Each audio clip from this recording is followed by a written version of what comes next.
And speaking of a sustainable future for you and your organization, this is very much connected to who makes these processes happen. The role of a healthy, well-formed team in implementing a sustainable business idea is what usually makes a difference. Having complementary skills and vision in a company can be a true blessing. However, especially nowadays, the well-being of our employees is a true concern that can also be linked to the concept of social sustainability. Human resource management is the process of employing people, training them, compensating them, developing policies related to them, and obviously developing strategies to retain them. Now, let's list a few characteristics of a sustainable human resource management. What you can do is to offer trainings in various fields. Employees are incentivized, ideas come from employees are promoted. The working hours are flexible, especially in these times. You should avoid the occurrence of burnout in your company and to have signals to see whether employees become or enter burnout. And sustainability becomes a vital part of recruitment and onboarding. Besides these, you should care for creating a growth-oriented environment for your employees, where core values of positive environmental and social impact are instilled in each of them. According to the World Health Organization, roughly 270 million people suffer worldwide from depression, many of which also suffer from anxiety. Even though working is a suitable method for maintaining one's mental fitness, there also exists a threat of a negative working environment. And such a negative working environment may lead to physical and mental health challenges, harmful use of substances or alcohol, absenteeism, and lost productivity. Workplaces that promote mental health and support people with mental disorders are more likely to reduce absenteeism, increase productivity, and benefit from associated economic gains. So, how to create a working environment that promotes mental health and promotes a sustainable human resource management? Well, obviously, one of the first things that you need to do as a manager or a CEO is to keep an eye on your own mental health, creating a space for addressing mental health issues, identifying and addressing discrimination and bullying, and reaching mental health professionals that can serve as a significant support in creating a sustainable environment in your company. We have seen before some key steps to becoming more sustainable and how to measure progress and processes of sustainable business making. Let's look now at some key principles from social innovation solutions for having a sustainable people process. Number one, less martyrs, more KPIs. In the end, transformation is not a one-person job, it's everyone's job. So don't just do it yourself as a CEO or a manager. Number two, make this, obviously, a shared effort. A sustainable transformation shouldn't come to employees. It should come from employees in a constant type of conversation. So make room in the room for conversations, not just monologues. A third principle of a sustainable transformation is very simple. You should trust your people. Push for idea generation meetings with everyone and offer opportunities for small-scale sustainable implementation projects. And also see if you can support these sustainability ideas with some internal funding to also give trust to your employees. Number four, new is the new old. You should bring in new people from outside of your organization for fresh perspectives on your sustainable transformation. Number five, get your why in order. Understand not just the what and the how of sustainability and transformation, but also the why. Why do you do this? Number 6, as mentioned before, don't do it alone. You can boost creativity and foster partnerships through engaging stakeholders in your sustainable transformation journey. And if you want to become a sustainable organization, check these 4 basic categories and how you are in them. First of all, community. Do you foster a healthy and resilient value chain where no one is left behind? Second of all, environment. Do you mitigate a negative planet impact in creating value? Number 3, governance. Do you strive for transparency, impact creation processes, and values-based leadership in your organization? And number 4, last but definitely not least, people. Do you want to build an inclusive, diverse, fair workspace? And can you actually do that? If you answered yes to some of the questions before, it's high time we went into the sustainable transformation canvas we developed at Social Innovation Solutions. Before going into STC, let's take 10 minutes to talk about the principles of circularity and how you can also design a circular business model. As the Ellen MacArthur Foundation puts it, we must transform every element of our take, make, waste system. How we manage resources, how we make and use products, and what we do with the materials afterwards. Only then can we create a thriving circular economy that can benefit everyone within the limits of our planet. Now, let's take some examples of circular economy initiatives from the Ellen MacArthur Foundation. Europe's first dedicated circular economy factory for vehicles. Renault is a pioneer of the circular economy in the automotive industry. The aim of their circular activities is to extend the life of vehicles and components and keep materials in use, thereby reducing the use of virgin materials. Second example. Working with nature to make food last longer. Appeal is a layer of edible plant-derived protection that is applied to the surface of fresh produce. This slows down 2 main things that cause spoilage: water loss and oxidation. And the third example is related to supporting local farmers as they transition to obviously regenerative practice. Connect the Dots aims to create a food system network that tackles social inequality and supports regenerative farming. Set up for the São Paulo peri-urban zone in Brazil and the surrounding region, the program supports and purchases produce from local farmers to produce healthy food for vulnerable people. So, how do you make this happen? How does a circular economy business model works? Well, our friends from the Board of Innovation have some ideas on that. A circular business model articulates the logic of how an organization creates, delivers, and captures value to its broader range of stakeholders while minimizing ecological and social costs. Linear business models are based on the following classical logic. Take natural resources, make products for consumers that eventually become waste.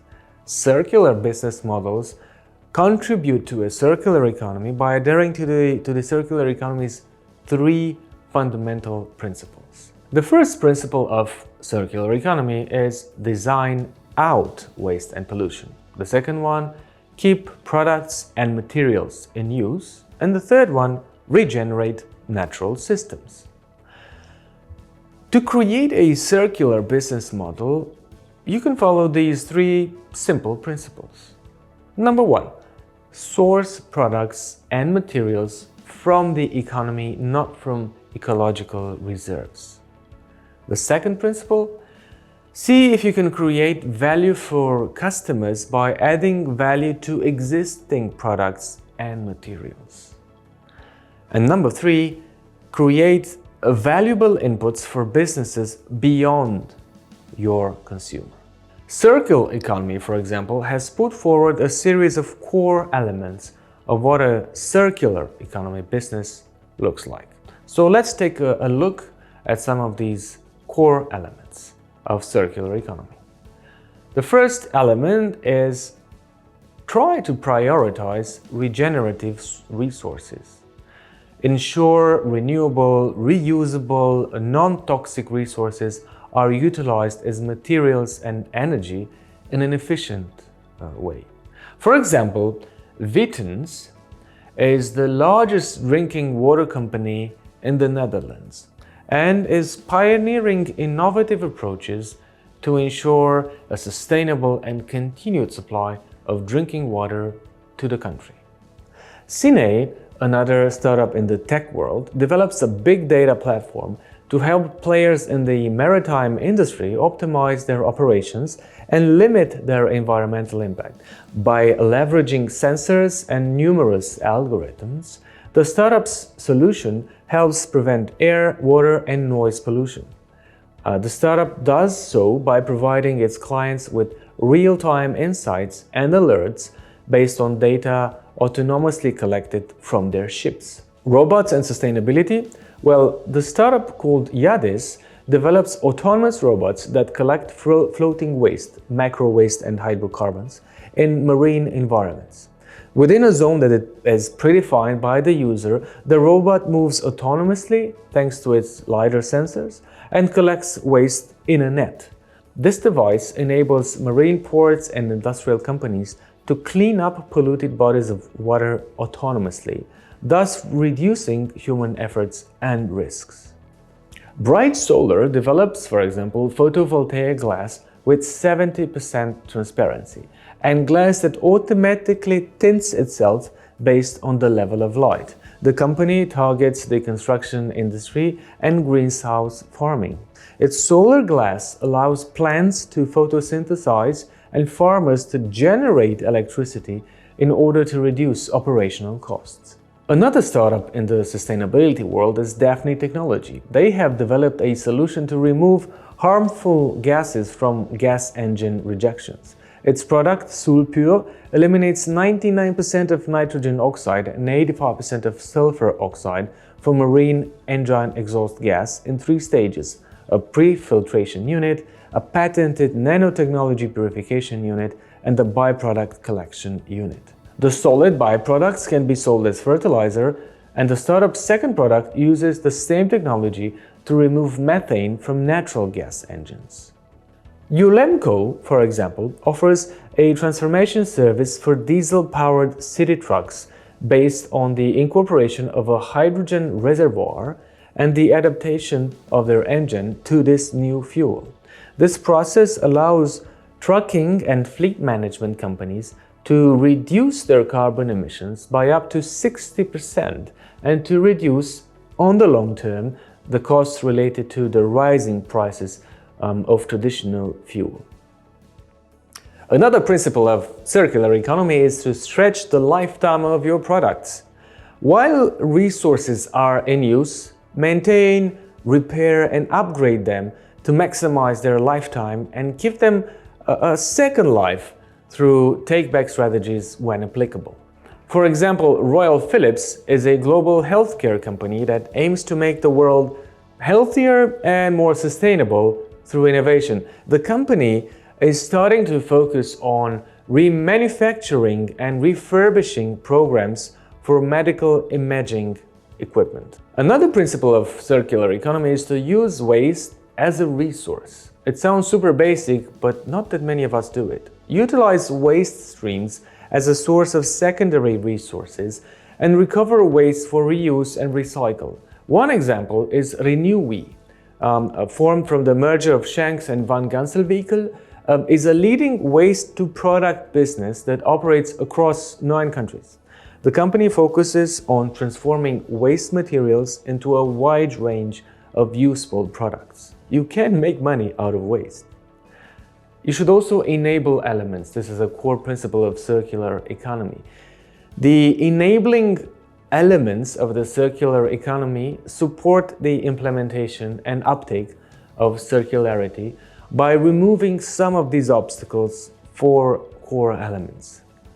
For example, mud jeans has a trailblazing product as a service model by leasing denims to people. This promotes unique customer engagement and provides and incentivizes, in the same time, product life extension. Another core principle of circular economy is to team up and create joint value.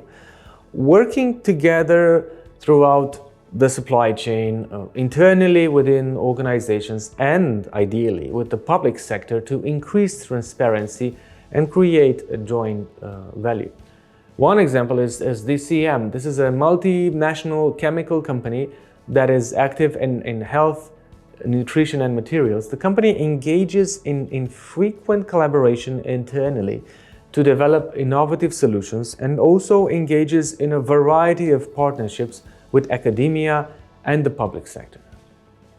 One core principle of circular economy, and probably the most well-known, is design for the future.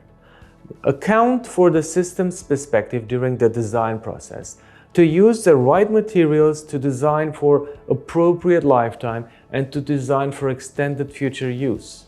For example, Deso is an international designer and producer of circular carpet tiles and broadloom.